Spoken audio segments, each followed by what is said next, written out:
వినాయక చవితి వచ్చిందంటే చాలు దేశవ్యాప్తంగా వివిధ రూపాల్లో దర్శనమిస్తుంటాడు గణనాథుడు. అందుకే వినాయకుడు బహురూపి అంటారు. ఏటా సరికొత్త రూపాల్లో దర్శనమిస్తాడు లంబోదరుడు. కరీంనగర్లో ఇండియన్ సెక్యూర్డ్ ఆర్గనైజేషన్ సంస్థ విమానం నడిపే పైలట్ రూపంలో గణపతిని ప్రతిష్ఠించారు.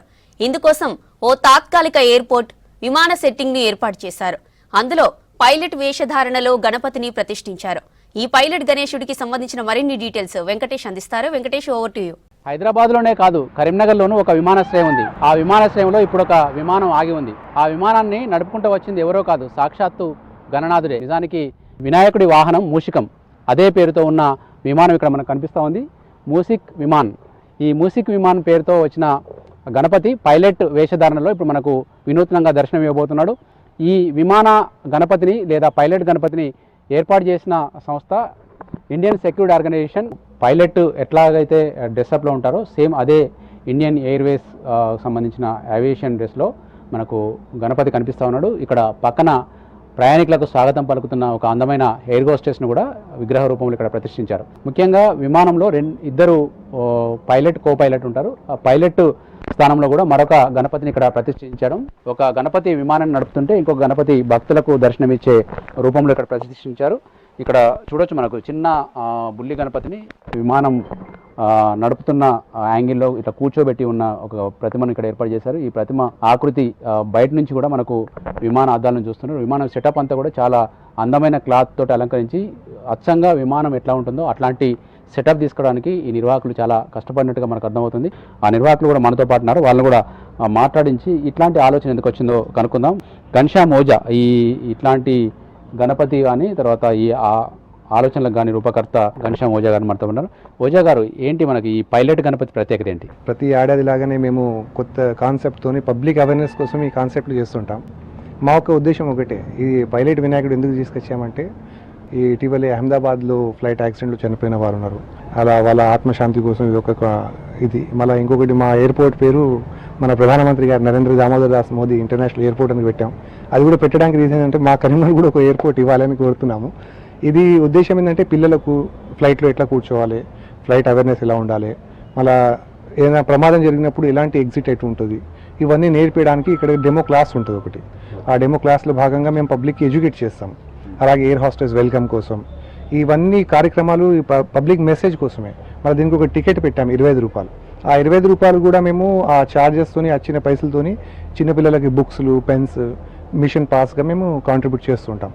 సో ఒక ఉద్దేశం ఏంటంటే దేవుడు వచ్చి మనల్ని కాపాడాలని, ఇంకా భవిష్యత్తులో కూడా ఎలాంటి విమాన ప్రమాదాలు కాకుండా విఘ్నేశ్వరుడు చూసుకోవాలని ఈ ఆశతోని మేము ఇక్కడ వినాయకుని ఏర్పాటు చేశాం. ఇంత పెద్ద గ్రౌండ్ తీసుకున్నారు, తర్వాత ఈ విమాన సెట్టింగ్ తీసుకున్నారు. అడగకూడదు, మామూలుగా దేవుడి కోసం పెట్టిన ఖర్చు అడగకూడదు, కానీ ఎంత ఖర్చు అయింది, ఎన్ని రోజులు శ్రమించారు దీనికోసం? ఇది గత 1 మంత్ నుంచి స్ట్రక్చర్ అవుతుంది. ఆల్మోస్ట్గా ఒక 2 lakhs, ఎందుకంటే ఆల్రెడీ మెటీరియల్ మా దగ్గర ఉంటుంది. 2 lakhs వరకు మాకు ఇది ఖర్చు వచ్చింది. ఈ 2 lakhsలో కూడా మా విత్ ఇన్ ద ఆర్గనైజేషన్ని మేము డొనేషన్స్ బయట తీసుకోకుండా మా within the organisation team contribution ఇది మేము చేసుకుంటాం. మీకు ప్రతి సంవత్సరం కూడా ఒక వెరైటీ రూపంలో గణనాథుని ప్రతిష్ఠిస్తూ ఉంటారు. ఇప్పటివరకు ఎన్ని రూపాలు ప్రతిష్ఠించారు, వాటి ప్రత్యేకతలు ఏంటి గతంలో? ఫస్ట్ స్టార్ట్అప్ మేము 2014లో ట్రాఫిక్ వినాయకుడిని తీసుకొచ్చాం. అది ట్రాఫిక్ కానిస్టేబుల్ లెక్క ట్రాఫిక్ వినాయకుడు తయారు చేసాం. దాని తర్వాత బ్లడ్ డోనర్ ఆర్గనైజేషన్ పెట్టాము 2015లో.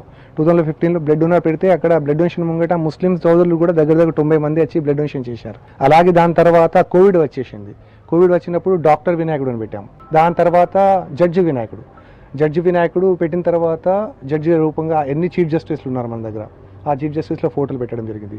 అలాగే మనము ఈ నెక్స్ట్ దాని తర్వాత రిపోర్టర్ గణేష్లో రిపోర్టర్లో ఒక డ్యూటీలు ఏముంటాయి, కమరి వినాయకుడు తీసుకొచ్చాం. ఆ కమరి వినాయకుడు కూడా వాళ్ళ యొక్క వృత్తిని, ఎందుకంటే ఈ టెక్నాలజీ పెరిగిన తర్వాత వాళ్ళ వృత్తి అంతరించిపోతుంది, కుల వృత్తులు అంతరించిపోతున్నాయి. సో దాన్ని కూడా మనం హైలైట్ చేయాలని అది ఒక మంచి మెసేజ్గా అయింది.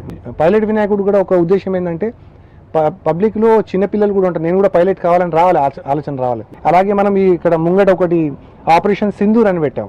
ఆ వినాయకుడు జెట్ ప్లేన్, మన ఫైటర్ జెట్స్ వచ్చినాయి కదా, ఇటీవలే పాకిస్తాన్ మీద దాడులు జరిగినప్పుడు మన ఇండియన్ ఆర్మీ వాళ్ళు అంతా చక్కగా మంచి రెస్పాన్స్ చేసుకొని పాకిస్తాన్కు ఒక మంచి స్ట్రాంగ్గా మెసేజ్ ఇచ్చారు. పైలట్ గణపతి ఆహ్వానించే ఎయిర్ హోస్టెస్ వీళ్ళ అట్మాస్ఫియర్ మధ్య కొంతమంది ప్రయాణికులలాగా ఇక్కడికి వచ్చిన భక్తులు కూడా ఉన్నారు. ఎట్లా ఉందండి ఇక పైలట్ గణపతి మీకు ఏమనిపిస్తుంది? చాలా చాలా బాగుంది. డిఫరెంట్ కాన్సెప్ట్తో చేశారు వీళ్ళందరూ. అండ్ స్పెషల్ ఏంటంటే ఇక్కడ వీళ్ళు బోర్డింగ్ పాస్ని కూడా ఇస్తున్నారు. నేనైతే నాకు తీసుకొని లోపలికి వచ్చి చూస్తే చాలా డిఫరెంట్ కాన్సెప్ట్ తోటి ఉంది. అండ్ ఎయిర్ హోస్టెస్ అందరూ చాలా డిఫరెంట్గా ఉంది. మన కరీంనగర్లో కూడా ఎయిర్పోర్ట్ రావాలి అని ఆ కాన్సెప్ట్తో వీళ్ళు చేశారు. ఇంకా 10 మందికి వెళ్ళి చెప్పాలి ఇక్కడ ఎయిర్పోర్ట్ని తయారు చేశారు, ఇలాంటి ఎయిర్పోర్ట్ మనకు కూడా రావాలి అని చెప్పి ప్రజలకు చెప్పాలి అని ఇక్కడ మంచి డిఫరెంట్ కాన్సెప్ట్స్తో వీళ్ళు అన్నీ ఎక్స్ప్లెయిన్ చేస్తున్నారు. నేను చాలా అంటే షాక్గా ఉండే, ఎందుకంటే ఇలాంటి ఎయిర్పోర్ట్ ఎప్పుడు ఇప్పటివరకు చూడలేదు. నార్మల్గా ప్రజలు అంటే డబ్బులు పెట్టుకొని ఎవరైనా ఎయిర్పోర్ట్కి వెళ్ళి చూడొచ్చు, కానీ పేదవాళ్ళు కూడా ఉంటారు, వాళ్ళు ఎప్పుడు చూడలేదు ఇప్పటివరకు. సో వాళ్ళు కూడా వచ్చి విజిట్ చేస్తారు అని వీళ్ళొక మోటో అన్నమాట. ఒక యంగ్స్టర్నర్ బ్రదర్, మీకు ఎట్లా తెలిసింది ఇక్కడ విమానాశ్రయం కానీ వినాయకుడు కానీ పెట్టినట్టుగా? ఈ విమానం ఎక్కడుందంటే యాక్చువల్గా మా ఫ్రెండ్ ద్వారా నాకు ఇది తెలిసింది. అరే ఇక్కడ ఒక వినాయకుడు పెట్టారు, ఫ్లైట్ వినాయకుడు, వచ్చి ఒకసారి చూడంటే అరే మరి నువ్వు ముస్లిం కదరా రావచ్చు. అరే అట్లా ఏం లేదురా, కులం మతం అని ఏం లేదు, అందరు రావచ్చు, అందరు వచ్చి చూడొచ్చు, అలా ఏం లేదని మా ఫ్రెండ్ చెప్పి ఇక నేను మా ఫ్రెండ్స్ అవుతారా ఇద్దరం కలిసి వచ్చాము. ఇప్పుడే రాగానే సార్ ఏమన్నాడు, బాబు టికెట్ తీసుకోవాలంటే ఎందుకు సార్ టికెట్ అంటే 25 రూపీసా సార్? ఎందుకంటే తమ్ముడు ఆ పైసలు మా గురించి కూడా కాదు, పేద ప్రజలకి గవర్నమెంట్ స్కూళ్ళకి వాళ్ళకి బుక్స్ గురించి అంటే చాలా మంచిగా అనిపించింది. ఆ డబ్బులు కూడా ఇక అలా టికెట్ తీసుకొని మేము లోపలికి వచ్చి దర్శనం చేసాం. ఆ ఎయిర్ హోస్టెస్ చూసాము, మన క్యాప్టెన్ చూసాం, అంతా బాగుంది. ఇంటీరియర్ డిజైన్ కూడా బాగుంది. గతంలో ఎప్పుడైనా విమానం ఎక్కడము? లేదు సార్, ఇదే ఫస్ట్ టైం. యాక్చువల్గా చాలా ఇంట్రెస్టింగ్ ఉంది. అంటే ఫ్లైట్ ఎక్కిన అరే ఇలా ఉంటుందా ఫ్లైట్ లోపల అని చాలా అంటే షాక్ అయిపోయినా. నేను అనుకోకుండా ఇక్కడ విమాన ఎయిర్పోర్ట్ గిట్ట పడ్డది కావచ్చు అనుకుని లోపలికి వచ్చాను నేను. గతంలో చాలా రకాల గణపతులు మనం చూస్తుంటాం, భారీ సైజు గణపతులు, తర్వాత రకరకాల వెరైటీస్ చూస్తుంటారు. కానీ ఇది ఒక కాన్సెప్ట్ తోటి తీసుకొచ్చిన వినాయకుడు, ఇది ఒక మెసేజ్ ఇస్తుంది సమాజానికి. మీరేమనుకుంటున్నారు? చాలా బాగుంది. దాదాపు పేద ప్రజలకైతే ఈజీగా తక్కువ బడ్జెట్లో అట్మాస్ఫియర్ కూడా మంచిగా ఉంది. బాగుంది సార్, లోపల ఇట్లుంటుంది అనుకున్నాం మేము, చూడడానికి బాగుంది. విఘ్నాలు తొలగించే దేవుడే విఘ్నేశ్వరుడు. ఈ విఘ్నేశ్వరుడు ప్రజలకు ఎలాంటి విఘ్నాలు కలగకుండా ఉండేలా తను పైలట్ లాగా ఈ భూమండలాన్ని నడిపిస్తూ ఉంటాడన్నది భక్తుల నమ్మకం. అదే కాన్సెప్ట్తో ఏర్పాటు చేశారు ఇక్కడ నిర్వాహకులు. కెమెరామెన్ కవికుమార్తో Venkatesh, V6 news, Karimnagar pilot Ganapathi మండపం నుంచి.